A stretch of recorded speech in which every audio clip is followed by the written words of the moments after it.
Hey everybody, this is Sean here, and I am going to be talking about some updates to the Aquawizard Audio Sound System. The revision number I think is, we're just going to say it's 2500 because 2025 is the year of our Lord, the next year that we're going to be doing the thing. So today in this video, I'm going to talk about those slight updates and whatnot, and try to, just make it interesting. So let's stay on topic here and take a look at the notes that I got here.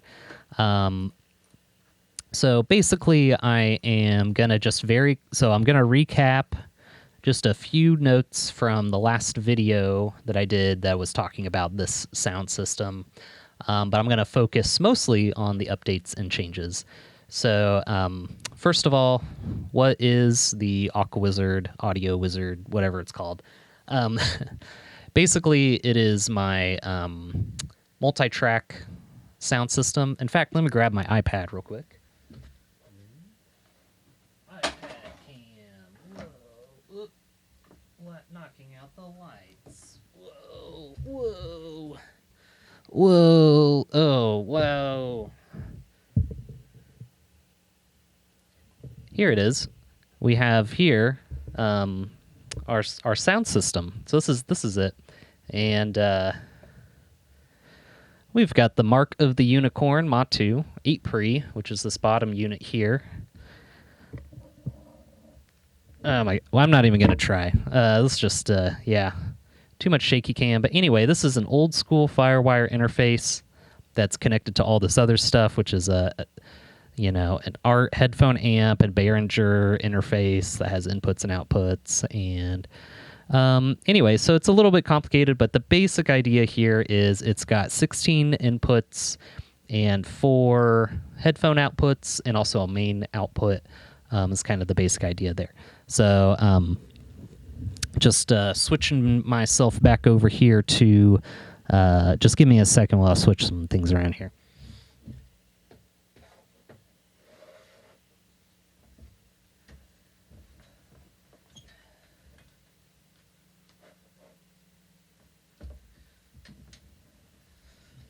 All right, we got Mixer Cam back in action. And let me see if I am still in frame. I am still in frame, which is pretty cool. So anyway, you couldn't see a moment ago that I had some notes pulled up because I did not show my desktop. And now I'm gloriously showing my desktop as intended. So let's get rid of that. And here we go. So now that you've taken a look at what the thing is, and it's not very pretty, I just want to talk about, what we got to do to set up our stuff so that we can put audio into the sound system and record it. So first are the easy things like vocals. You just put a microphone in front of your vocals, and it usually works. Guitars. So what we're going to do, this is where it's a little bit different this time. I wasn't totally pleased with the quality of the amp simulators that I was using last time. So you can so if you're recording guitars directly, you eventually need to simulate a guitar amp. Otherwise, it just sounds really bad. So you could either use a simulator that's built into a guitar pedal, which is something I tried last time, or you can have an amp simulator in the software that you're using. So we're going to be using Logic as our main software, and the amp simulator in this is just so much better than stuff that's built into guitar pedals. So, but that presents a challenge because we want to be able to listen to our guitar parts. We don't want them to sound like dog crap, but we want to be able to listen to it live, meaning we want to hear the processing while we're playing. And that's where the challenge kind of comes in, because then, as you can kind of see up here, the load just gets thrown onto your CPU. Right now, my CPU is working extra hard because I'm recording all of this stuff. But yeah, tends to be what happens if you use processing in the software like this. So yeah, we have the amp simulators in the software. Everything else, though, we're just going to monitor using the audio interfaces built-in monitoring system. So this is Cuemix. So we saw the hardware a moment ago, Matu, Mark of the Unicorn. What this does is it just builds a mix without having to. Sorry, I keep clipping a little bit, but it builds a mix without having to go through the computer. It's basically like the software that's inside that interface builds its own mix, so it kind of offloads all of that processing to the hardware unit rather than your computer. So this is going to make monitoring just a little bit more complicated than it was before. So that's the reason why I want to put this video together. It's yeah, you kind of want to walk through this. So vocals, pretty easy, and by extension, the drums are going to be as easy as monitoring the vocals. But yeah, just to kind of get us started here, this is the blue ball microphone that I'm talking into right now. It's plugged into input 2, which might be the input that Brad uses, but he might not use the blue ball. Might be a different mic. Let me grab a different mic. Speaking of different mics, I think if I look over on the interface, this one's got its signal, looks like it's on input 4. So what I'm going to do is switch microphones real quick. And now I'm talking on this microphone, which is, sorry, I keep clipping these guys. Yeah, this is the other microphone. So now I can move my head around and the sound follows me because that mic is following me. That's how it works.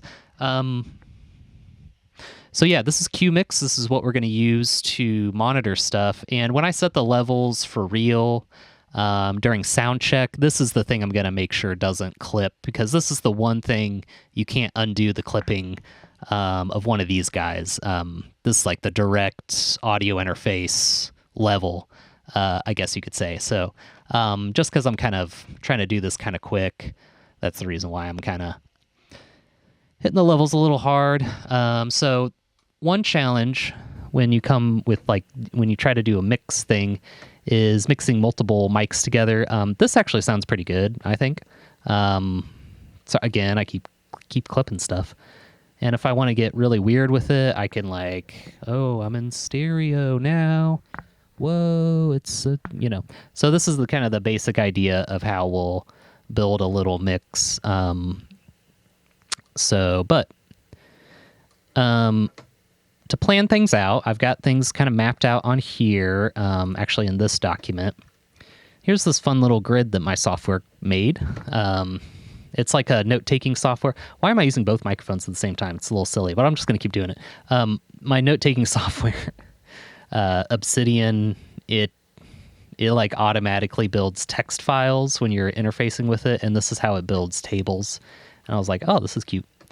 But yeah, we'll just kind of plan on having, you know, here's what the sources are, and then basically we will know both in the Cuemix software and Logic software which track is which. Let me pull my notes back up here. So when we're trying to mix the vocals, I might want to put that note in here. That'd be kind of fun. But yeah, when we want to mix the vocals, we'll use the Matu Cuemix to set those levels. I'm kind of tired of holding, there we go, holding that mic. So there we go.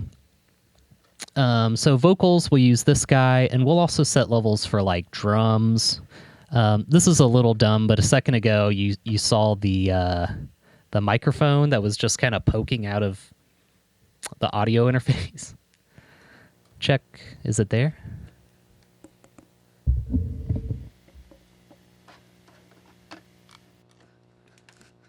Check, 1, 2. Okay, here we go. Okay, this is so dumb. I'm going to stop this.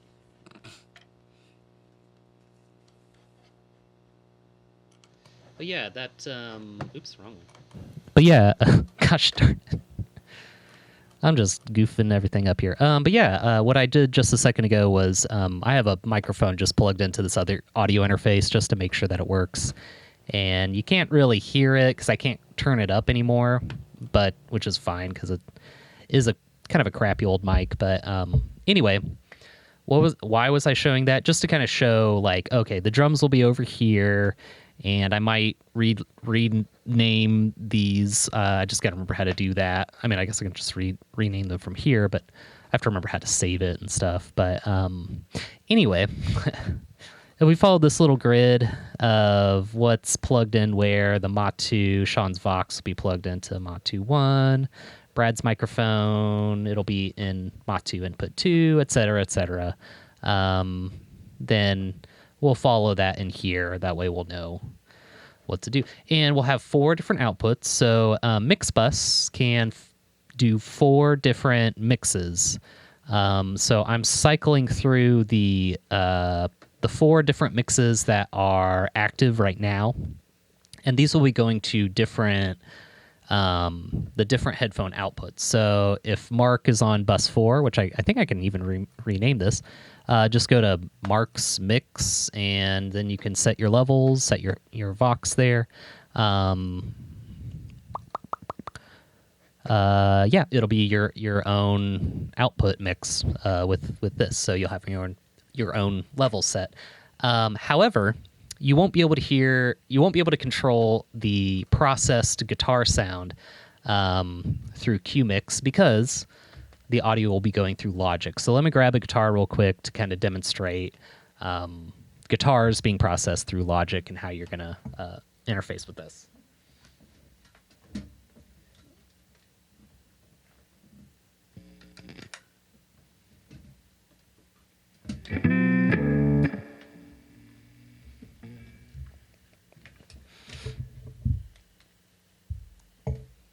All right, I have acquired a guitar. Might not be totally in shot, but in frame, whatever. Just trust me, you can hear it, right? There we go, play the right notes. There we go. Cool. So you can hear it, even though I don't have it turned up in Cuemix. If I had it turned up in Cuemix, it would sound like this. Wait.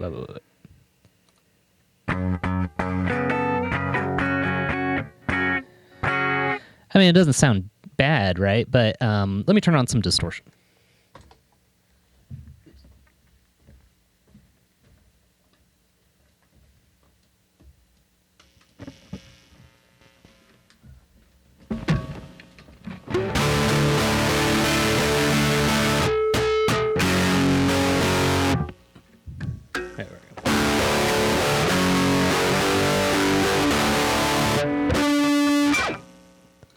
Okay, depending on what genre of music you like, that could sound fine, but compare that to this.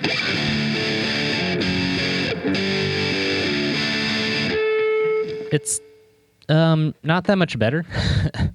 So let's go figure out what's going on here. I've got like a pretty extreme...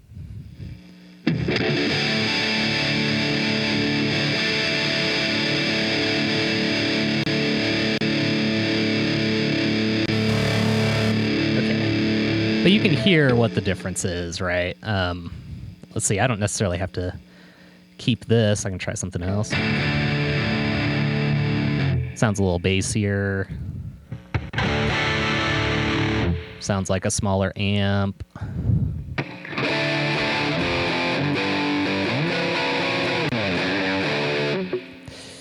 But yeah, it's nice to be able to have this control, so I think I can undo a couple things here. Oops, I did not remember my original setting. I'm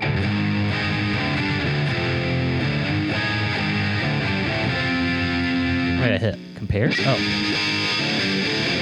that's a little too extreme. That sounds a little smoother. But anyway, you can see why, especially guitars, it'll be nice to kind of plug in and go through this processing. So how, sorry for the clip, but how do we control the levels? So everyone's going to have their own outputs, right? With this, it's going to maybe get a little bit tricky. So here in Logic, I've got guitar sub and tape sub and the click track. And to kind of make things simple, we can kind of use the fader port to control things. And one thing we got to do is select which output that we want to control. So if I want to control, let's see, I guess the main mix is what we're currently listening to. I can just control that mix from here. So let me kind of go over what all is featured in here. For each of these tracks, I'm going to have everybody... Oh, forgot about the automatic input monitoring. Let me turn that off real quick. Okay. I think that'll do it. So basically what we're going to do... Basically what we're going to do is record to Logic. The only thing we're going to monitor through are the guitars. And we also have some reference tracks in here. So I've got, let's see, tape, Vox tape, basically all this stuff that we can play along with, in addition to the click track. So all that to say, when we get over to just making a little headphone mix, so like this is going to be my headphone mix as the first example. The only thing I'm sending to the headphones are these tracks that have these faders when you set it to this mode called Sends on Faders. And I can rename this later, so we'll just say that this is Sean's output. Pick that guy, and then the only levels that you'll be able to control are the things that we want to hear from the tape machine, basically, and the processed guitar. So the tape machine submix, unfortunately, I can't. I could, but just to save on resources, I'm just going to have one reference mix. So let's say we don't need to play along with guitars, but we want to play along with everything else. I'll leave that as the tape. That'll get sent to here. That'll get sent to my headphones. And also the click will be sent to my headphones and also my guitar. So if I wanted to focus in on just what I'm going to send to my headphones, I can go to this. And then if I want to adjust what I'm sending to Brad's headphones, I can go to this one. And Mark or Andrew's, this will probably be Mark's, so that you can adjust the level that's getting sent to your mix. Over here are the actual outputs, and I have some compressors just so you don't blow your ears out. But yeah, what we will hear is the main mix. And yeah, so basically what will happen is whatever you have mixed for the Cuemix and whatever you have mixed here for your individual Sends on Faders mix. So like, for example, Sean will be this guy, and then I will also be bus 1. Yeah, I'll just mix this stuff together, set my click track level, set how loud I want to hear the guitars, set how loud I want to hear the tape, the reference tracks, and yeah. That's basically it. So if I wanted to go to Brad, you'd be on 2. Set this one, set, whatever I want to hear directly, and then go over here, set it over to Brad. Okay, guitar. Set that much, tape, playback, click, and all that. So yeah, let's just play along a little bit.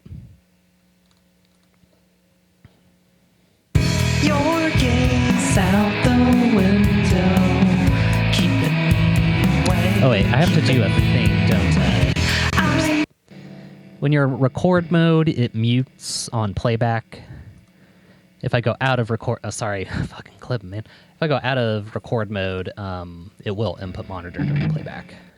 Your gaze out the window, keeping me away, keeping me away.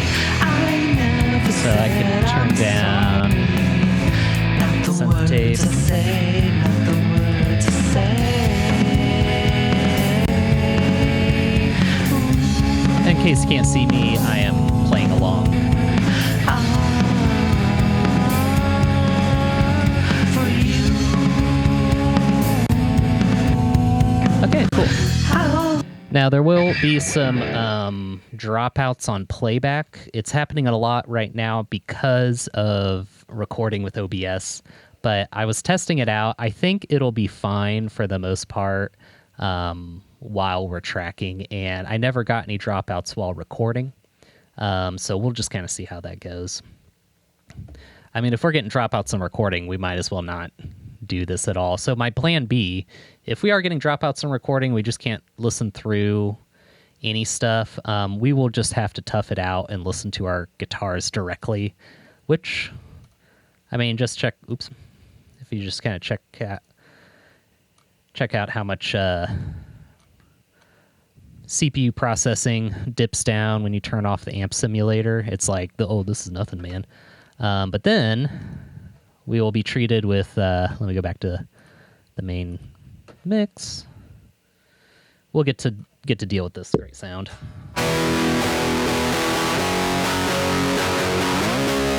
Which, to be honest, while recording is not the end of the world, because you can just trust, oh, it's going to sound beautiful at the end. But it is nice to be able to hear, and it's also the same deal with like the drums. It would be nice to hear all these effects on while you're recording, but we don't have that much money to get the processing all going there. So anyway, yeah, I think that's basically it that I wanted to focus on.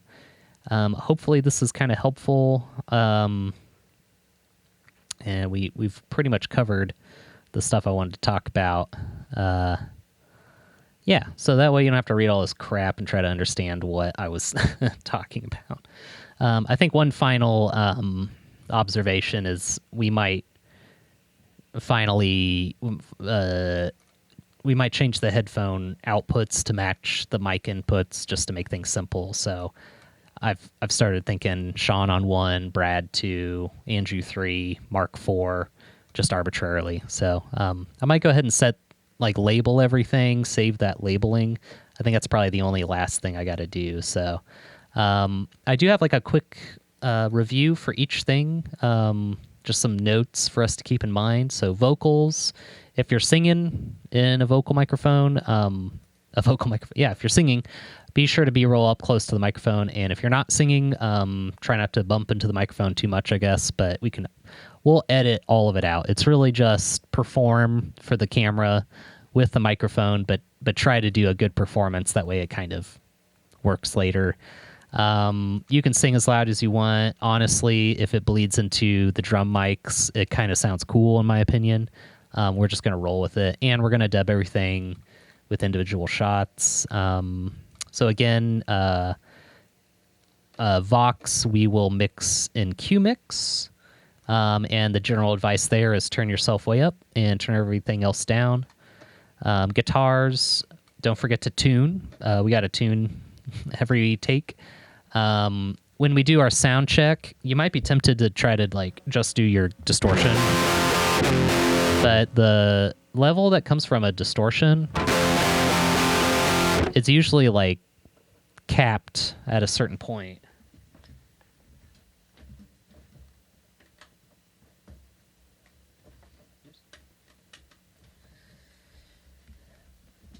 And I've got a compressor on this guitar, so but yeah, you can see how the that peak level is actually a bit hotter than the loud distortion, and that's what we want to make sure we get the big level. So yeah, like turning all the way up in the guitar, setting it to like your max boost level, and then try to get the biggest signal there. Usually is a bigger signal than the distortion. So pro tip on the guitar there. Turn that back down.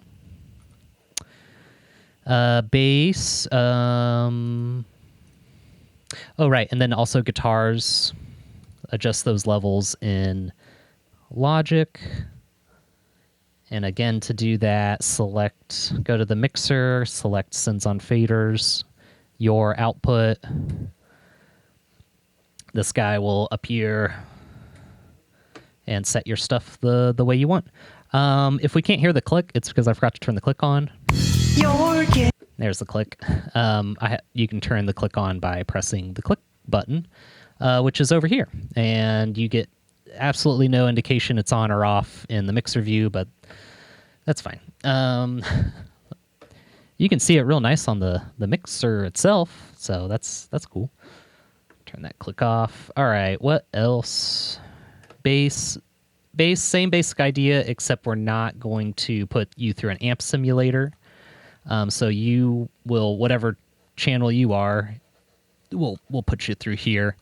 Generally, bass sounds really good direct, so it's not as big of a deal for guitars, or as guitars, to get that tone. Although bass amp tone is important. I'm not saying it's not. I'm just saying the DI bass is a very viable sound. So drums, try to make sure the mics don't move around. I think one problem we ran into recently is inside the kick drum. Again, this is not good audio engineering from my end, but that making sure that that's not making a flappy sound. I think what's happening there is like the microphone is hitting up against the drum head. I can't really show it here, but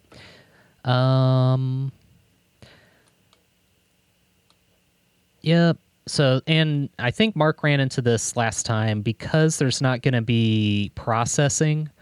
If you really want to hear the drums, you might have to crank them up all the way up, and then just make a conscious effort to turn everything else down, which might even include the click track from Logic, and then turning your headphones way up. Because processing for drums generally adds a lot of click or snap. That makes it a little bit easier to hear in the mix. So you got to kind of just compensate for that for your live mix.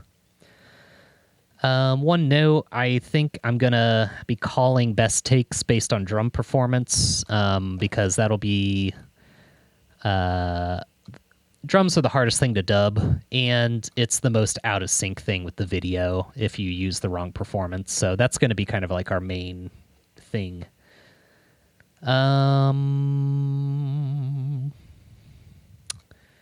Just keep your click track loud unless you really think you don't need it, and then just try to mix underneath that. So I think that's pretty much it for planning, doing takes. And then what we're going to do for dubbing, I am going to operate in a dub mode where, we'll record a, big old take, and we'll have a big old thing. And then what we can do is decide on the master take, like this is the take that we want. And I'll see if I can just kind of demonstrate here.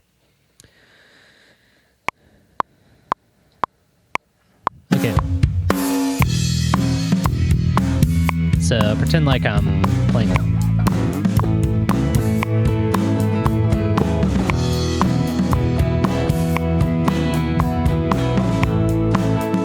And now I'm singing something else, and I'm gonna sing a song, singing along. Oh baby, I'ma sing a song,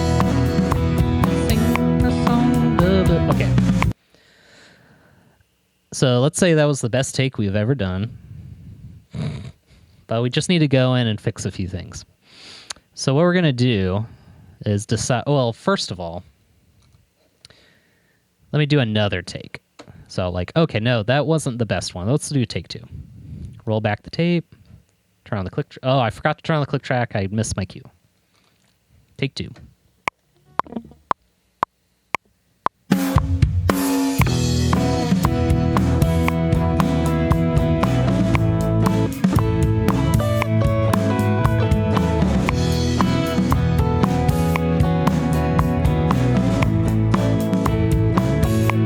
I gotta tune my guitar, play the right notes sometimes. Gonna play the right notes this time, yeah.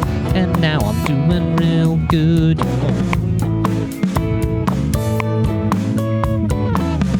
You're gay. Oh, okay, yeah. Oh, right, the song's supposed to be like that. But now, see here. So, there's this cool thing in Logic called groups, and if you go to the groups thing, there's different doodads that it'll automatically do while you're, doing editing and all that kind of stuff. So, live edit group, I can click on all these regions, open up what they call this take folder, and I can decide which take I want to do. So, I can either go with take 1, and it switches everybody, because they're grouped together, to take 1. So as you can see, Sean Vox, take 1. Yep. Brad Vox, the thing I just recorded. Yep. Take 1. And if I do that, you can see it do that. Let's say I turn off the groups temporarily. I can just select one of the tracks. So I can do something like that. So let's hear. Let's hear what the Vox and guitar sounds like. Two different takes. Turn that click track off.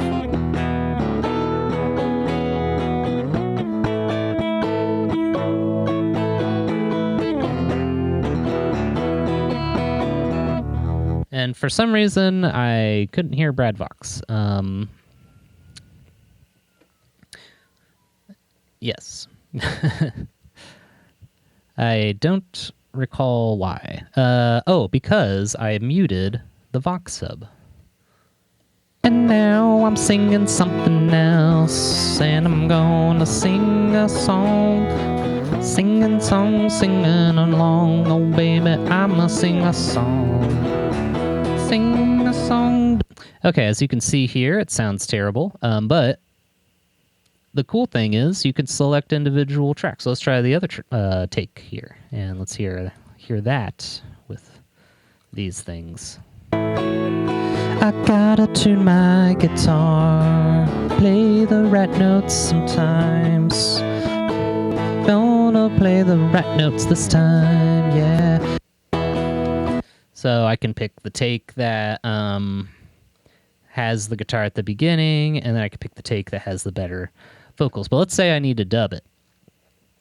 So what you do there, once you decide all the, we're going to do this is the take we're going to take, then you can try doing some dubs. So let me stop this, turn this over here, click track. The easiest way to dub is just turn this on by itself with no groups on.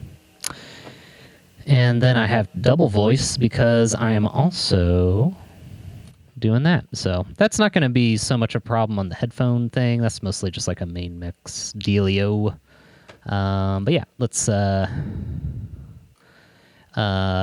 this. I am going to do a cool thing where I'm going to have my dubby guy on.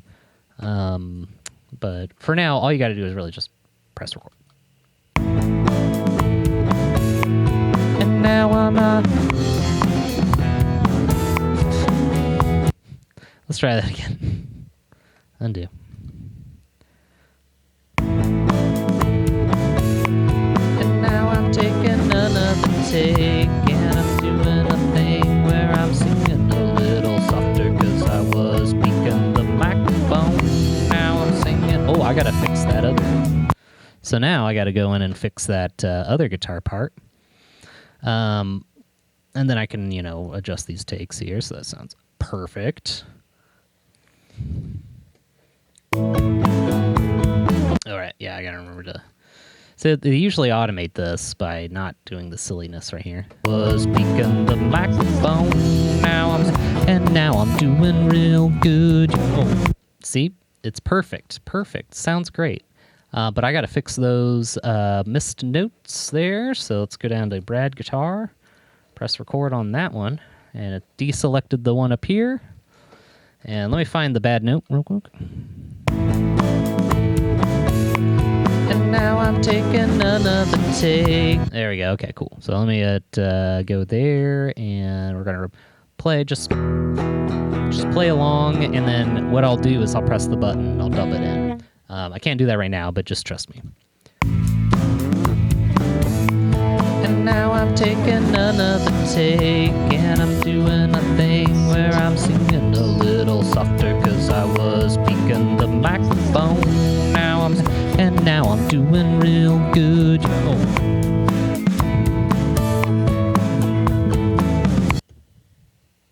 Perfect. See how perfect it was? And then all you got to do is adjust the edit. You can do a good job adjusting the edit, but I did not do a good job adjusting that edit. So you can scoot this around, and then we can check it out, yo. And now I'm taking another take, and I'm doing a thing where I'm singing a little softer, cause I was speaking the microphone. Now I'm doing real good. Oh. Now I'm doing real good. Oh. Now you might be thinking, this still kind of sounds bad, right? But you're wrong. I can turn this on, turn that off, turn this on, and now we got real music. Phone, now I'm doing real good. Yo. Start at the beginning. And now I'm taking another take, and I'm doing a thing where I'm singing a little softer, cause I was speaking the microphone. Now I'm doing real good. Yo.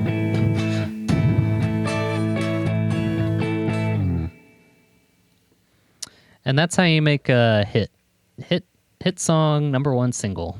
You just turn the groups back on, hide the, click on this, I think, and then you can hide everything.